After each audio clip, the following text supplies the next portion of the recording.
Sir ధన్యవాదాలు sir. Sir ఇది ఈ 317 జీవో వాళ్ళది ఆ బాధితులది అది ఒడుస్తలేదు సార్. చాలాసార్లు మనం ఈ సభ ముందు పెట్టుకున్నాం, చాలాసార్లు వాళ్ళ ఆవేదన చెప్పినాం, అయినా కూడా ఇంకా ఆ సమస్య అట్లాగే మిగిలిపోయింది సార్.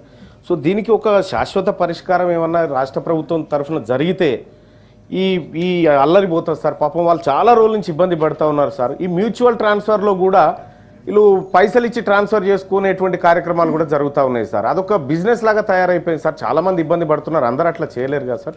కాబట్టి ఈ 317 జీవో బాధితులది ఎవరిదైతే సమస్య ఉందో సార్, ప్రభుత్వం ఒకసారి గట్టిగా దృష్టి పెట్టాలని చెప్పి రిక్వెస్ట్ చేస్తూ ఉన్నాను సార్. ఇంకొకటి సార్, ఈ 317 బాధితులకు సంబంధించినటువంటి అంశంలో ఇప్పటికే చాలామంది చనిపోయినారు సార్. సో ఇదంతా మనం మానవతా దృక్పథంతో చేయాలి సార్. అట్లాగే ఇప్పటి వరకు నేను 16 పిటిషన్లు ఇచ్చిన సార్, ఒక్కదానికి రిప్లై లేదు సార్. కొద్దిగా వీటికి వాళ్ళకి మీరు తమరు ఆదేశించాలి సార్ ఒకసారి, ఎందుకంటే ఇది గట్టిగా. ఇక ల్యాబ్ టెక్నీషియన్ల సమస్య మీద ఇంకో చిన్నది ఉంది సార్, తమరు పంపిస్తున్నాం సార్. Thank you.